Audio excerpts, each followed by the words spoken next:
Okay. Okay, we're recording. Hi and welcome. We are going to have a discussion today on hosting a placement during the lockdown, and we're hopefully creating a bit of a learning resource for students, for practice educators and placement supervisors out there who are thinking of or are about to host a student in the coming months. Now, we have hosted a lot of students during the lockdown period, but in particular, I wanted to gather you all together because you had a particularly effective experience, and I'd love it to share with other practitioners. I'm just wondering if I could get you all to introduce yourselves one by one and to tell us who you are and where you work at the moment. Nadia, can I start with you? Okay, I'm Nadia Parker. I'm a social worker. I'm part of the intermediate care team. And I'm pleased to say that in July this year, I qualified as a practice educator. Thank you. And Judy? Okay, my name's Judy Eales. I'm part of the practice learning team from Bournemouth University, and my role was to quality assure and keep this crew under control during Jean's placement. That I can't speak highly enough about all of them. So and they know that. So I just think they've done an incredibly good job. But mine was really just overseeing the whole of the placement. So I just thank them all again. Thanks, Judy. Jean, do you want to say a little bit about yourself? Thanks, Rosie. Hi, my name is Jean Chakotera. I'm a master's student with Bournemouth University. Just finished my first placement and waiting to start my second placement. Thank you. Thanks, Jean. And Beth? Hi, I'm Beth Slattery, social worker from Salisbury Hospital social work team, and I was Jean's work-based supervisor during the placement. Thanks, Beth. So I've prepared a few questions which I'm hoping that you may be able to answer as part of a discussion. Now, I know you'll all have different perspectives, so it's really great to hear from you all, including you, Jean, as a student, because you were the one that's directly experienced this. So I've got a few questions, and I'm going to just hand it over to you to discuss and share your top tips. So number one, tell us about your experience of preparing for a student arriving and the setting up and starting of a placement during the lockdown periods. Well, I had the task of trying to put together an induction, which is quite tricky when you're not used to doing it in these sorts of situations. So first of all, I started approaching my colleagues and some other professionals that I normally work with to make them aware that I was going to have a student soon, and to ask if they'd be willing to spend a little bit of time with Jean. Unfortunately, not in person because of all the social distancing and measures, but through like Microsoft Teams or through Skype or through a phone conversation. So I was able to pencil into Jean's induction some of these meetings with other professionals, so that even though she wasn't able to go out and shadow people, she was still having the opportunity to talk to people, to learn about their roles and about the different teams and the different roles and how they all come together. I also spoke to my colleagues within my team because Jean wasn't going to be able to come into the office and meet everybody all at once, it was still really important for her to be able to familiarise herself with the team, so she had them as support as well. So everybody individually within my team got time slots to be able to talk to Jean, or I wrote down their contact names and numbers for Jean to be able to slot them into her induction whilst she first started. And also we were planning to kind of set up whether we were able to work from the office a couple of days and then remote working another couple of days, and we found the balance of kind of 2 days in the office and then the rest of the time working remotely, and we managed to set that up right from the beginning. That's brilliant. Nadia, did you have anything to add? Well, from a practice educator point of view, so basically for me to undertake any work with students, I need my manager's approval, where that can be released, therefore, just in case I'm needed for operationally. And understandably so, my management weren't sure whether in COVID it's doable. So I'm pleased to say my manager and Beth's manager kind of had a conversation between themselves of the pros and cons, and it was agreed that it's worthy of a chance. So I was so pleased to hear that opportunity would be given. And then for me, it was very important to find out whether how I'm going to hold the sessions, whether, well, naturally you question, would it be possible to provide meaningful support to students when you're online, when you don't, well, I didn't even know whether we would ever meet. We have, just by chance, because I was collecting something from the office, we all happened to be together. So we actually saw each other face to face once. And now that it's passed, actually, I know it is doable and it was meaningful, maybe not 100% like it would be in real life, but given the circumstances, it was the best that there could have been. So in terms of preparation, it's very important to have support from your management for them to be positive and optimistic. And then regardless of how we are passionate in ourselves as practitioners to support students, but we need that extra support from management. And then if they give us the approval, then we can do anything, is my observation now. Yeah, no, absolutely. Jean, how did it feel doing the induction? Because we hear some really great ideas that Beth had. How did it feel actually taking those steps in your first placement? During the preparation, we had the pre-placement meeting where we discussed about the induction and how this placement is going to operate, as both working remotely and also working in the office. The first 2 weeks were in the office, where I got to know all the colleagues, and also I was having Teams meetings or sometimes Skype with the colleagues that were not in the office at that time. And masks were on all the times. And this induction worked really well for me. And prior to this pre-placement, during this pre-placement meeting, we also had the risk assessment discussion, where we discussed about my safety and also the safety of other colleagues when I go to the office, or whether I'll be required to meet the customers. So I think it really worked well because it focused more about me as a student during placement. No, thanks, Jean. Absolutely. I think it's so important to have those planning discussions around risk, and certainly a lot of practitioners have asked questions about what kind of activities do you do in the induction, what can you do, and in terms of managing safety and sort of organisational protocols.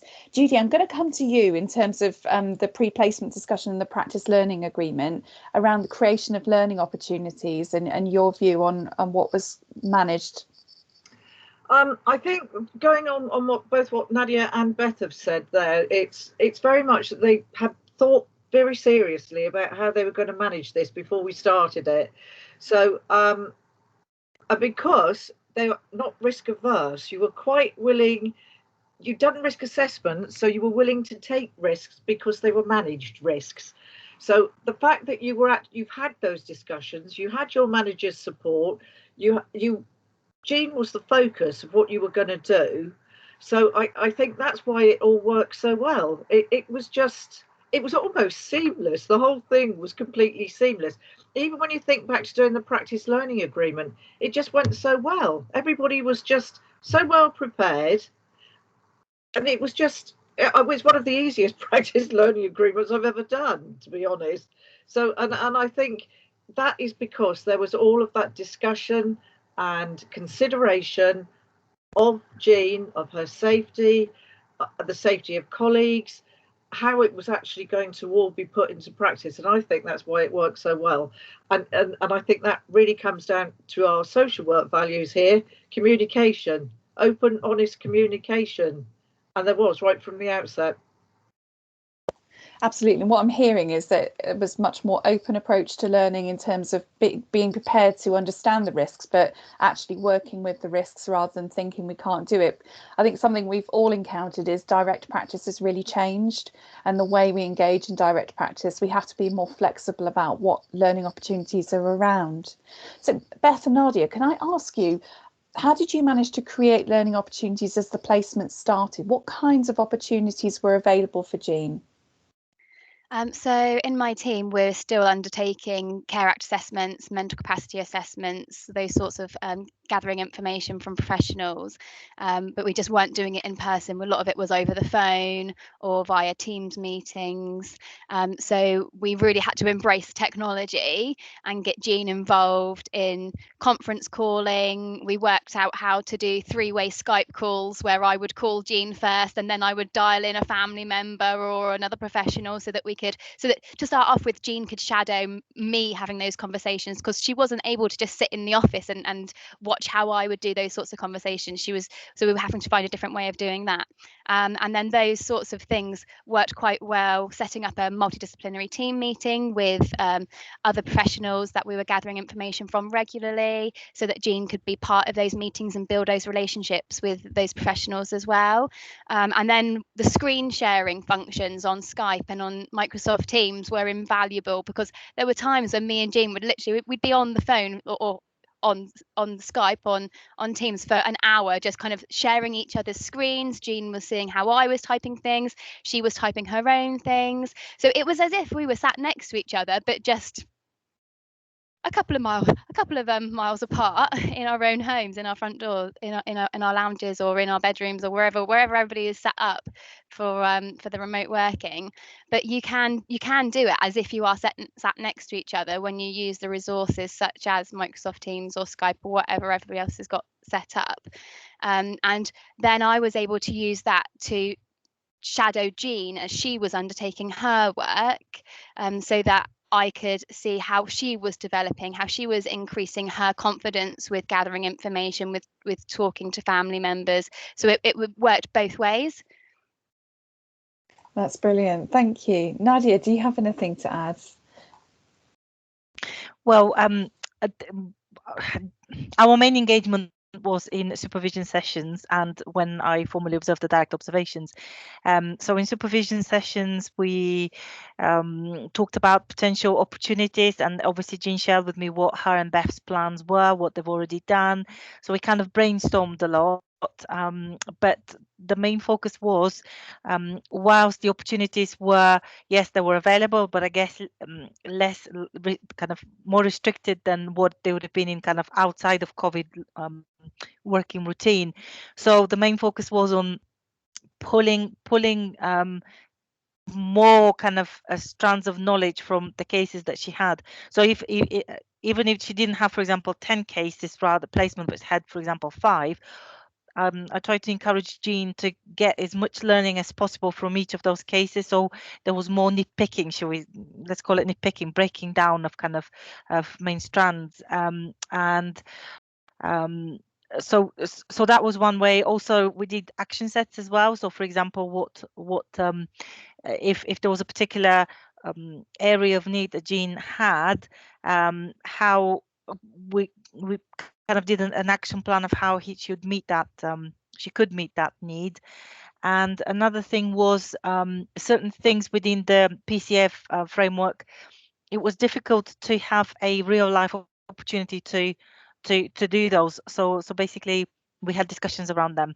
So verbal kind of discussion, which for me had good value, and I'm hoping that in the next placement she could have more hands-on kind of to connect to the verbal discussions that we've had. But even if she doesn't have those, I think the rest of the qualities that Jean has are sufficient to equip her to be able, when she starts job as a social worker one day, to actually put those practical links with the verbal discussions that we've had. So I'm positive, I have every confidence that she'll be able to do this. But basically, my support was mainly advisory, so in terms of supervision and observation. Thanks, Nadia.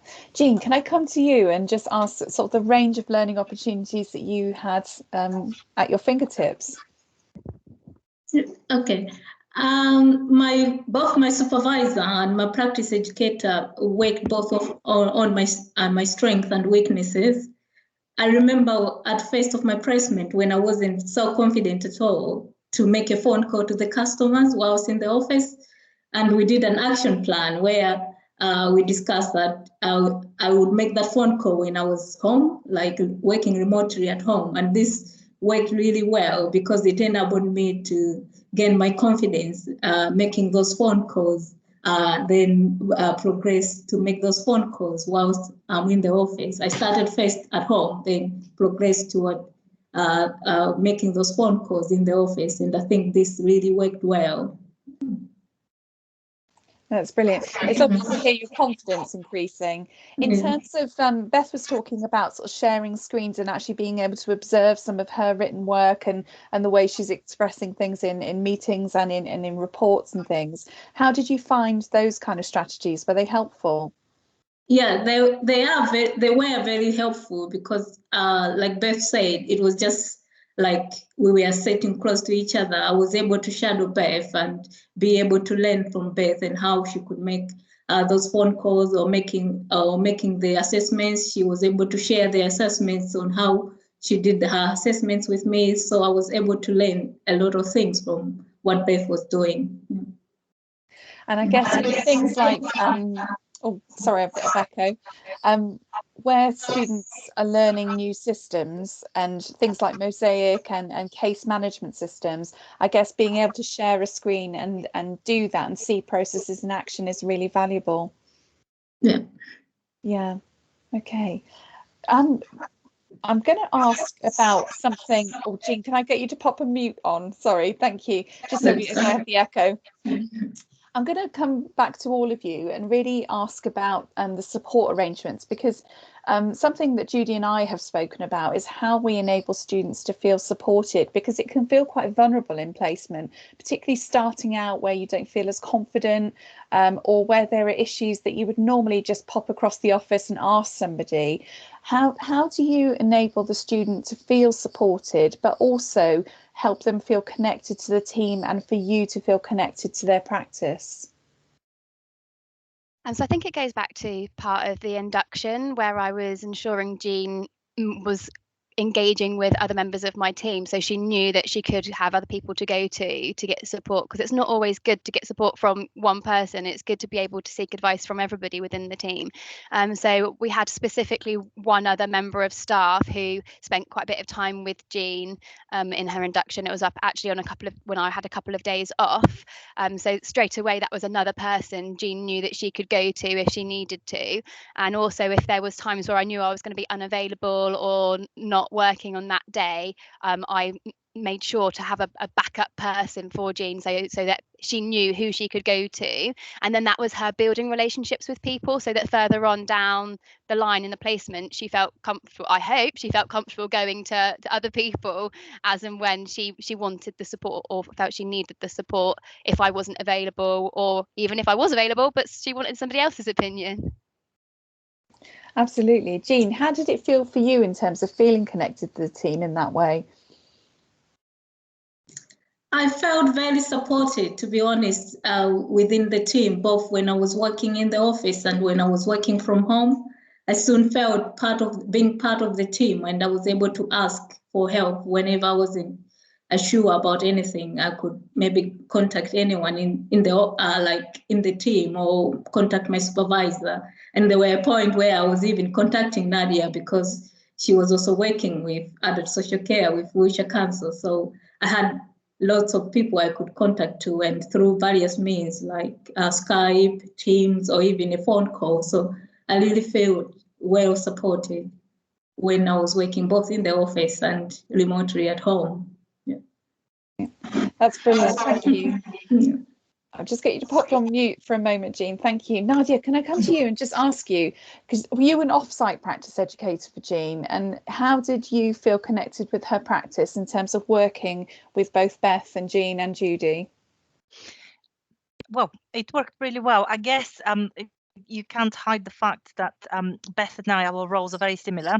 It was a coincidence, basically. So we're both in adult social care. We're both dealing with hospital discharges. So I think Jean was very fortunate in that respect, that I had that field knowledge, really. So when she was asking specific questions that related to her practice, I was able to kind of guide her or ask her specific queries to go back to Beth. So Beth and I kept in touch. So again, email, Skype, Teams, We gave each other updates.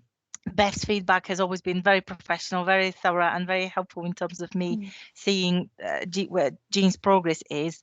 So communication, there was a good flow of communication between all of us, and there's obviously this kind of facility on, you can see whether somebody's online, whether they're available, whether they're busy, so it kind of gives you an idea when you can approach someone. And luckily both Jean and Beth have been very prompt in coming back to me as soon as possible. I'd like to think that I was as well. Apologies if I wasn't. So yes, support was flowing very well, I feel. So communication was very important. Judy, Judy, can I come to you and just ask for your observations, because you have a bit of an oversight of the situation and in your role? Yeah, and again, I've got to agree with Nadia here. It was the communication between everybody. There was nothing done covertly. You know, if there was something going on, everybody knew about it. And this is, again, coming back to the open and honest bit, this is exactly how it needs to be dealt with. I think even when we had the interim meeting and the final meeting, it was all just an open and honest discussion. Everybody knew what was going to be said. There was nothing sort of held back at all. I didn't feel. I really felt that you all worked very, very well together, really well together. But I think as well, this business about being organised before the placement, I feel that some people, and I can understand why they're feeling like this, are feeling that they don't want to embark on a placement because something is going to go wrong. This could easily have happened with this particular placement, but you didn't do that. All of you just put your toes in the water and got on with it. And I honestly think if something had started to go a little awry, you would have actually said, do you know, we need to sit down and talk. We need to actually sit down and talk. How do we manage this? And I think this is the way we've got to go forward. And let's face it, IT is here to stay. It's not going away. So we're going to have to get on and use every single medium that we can to ensure that students get the support to become the good social workers we want them to become for the future.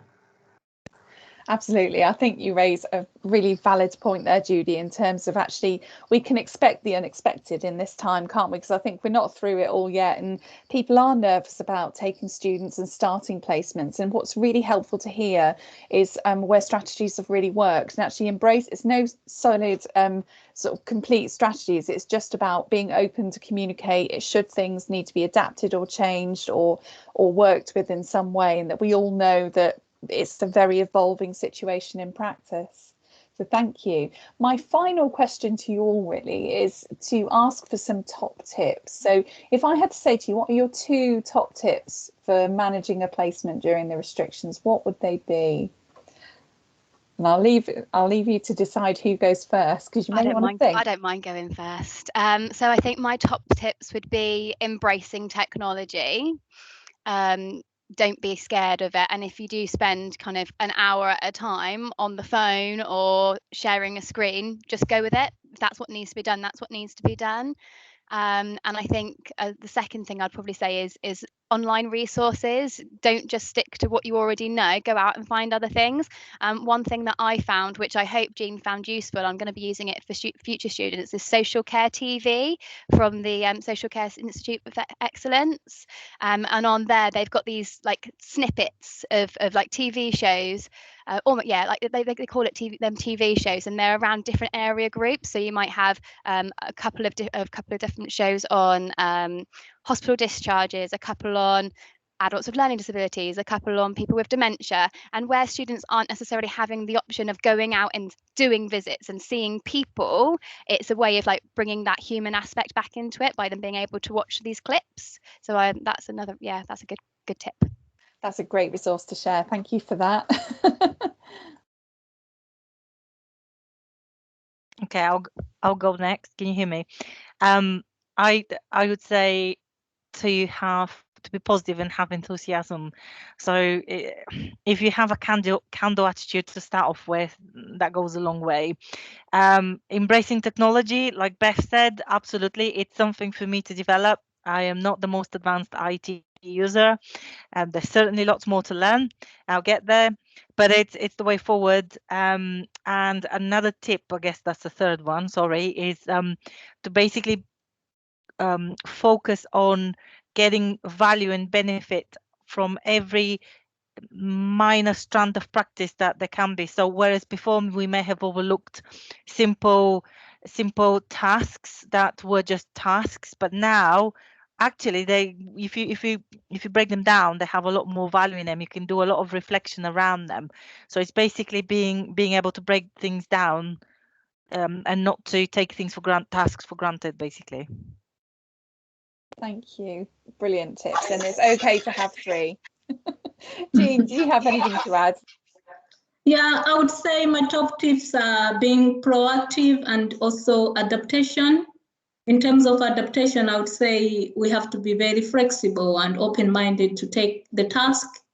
In terms of being proactive, it's be willing to seek for help when you're not sure, and don't be scared when you don't know something to ask from your supervisor or practice educator, even from the university, because they wouldn't know, they wouldn't guess if you're struggling. So just be proactive and seek for help when you need to. Thank you. Again, great ideas. Judy, do you want to finish off with your top tips?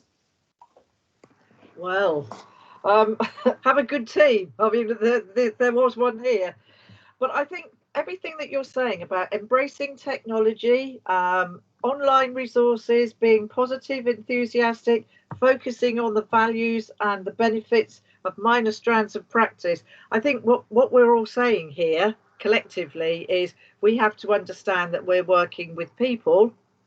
Students are still people, our clients are people, and we have to nurture and support all of them to be able to achieve what you guys have achieved. I mean, I know there's been times when, Jean, you felt a little reticent to do things, shall we say, but because you've had that support and that empathetic approach from your practice educator and your practice supervisor, you have felt able to get out there and do it. And I think this is just another social work value that we actually apply to our client groups. So why shouldn't we apply it to students, I wonder? That's my view. Thanks, Judy. That's brilliant. So I'm going to wrap up and say a huge thank you to you all, because we've just created our own little bit of social care online TV this afternoon, hopefully.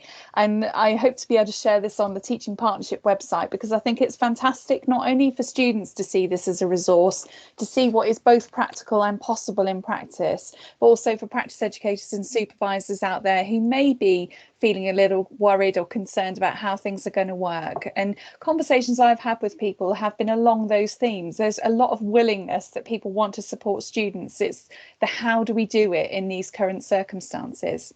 So I think probably the information and the ideas that you've shared today will be enormously helpful to people in terms of their own planning around placements, and hopefully will encourage people to host some more students in the future, because what we do know is that it really enriches practice, and it really is a huge benefit to teams as well, to have future social workers coming to work alongside.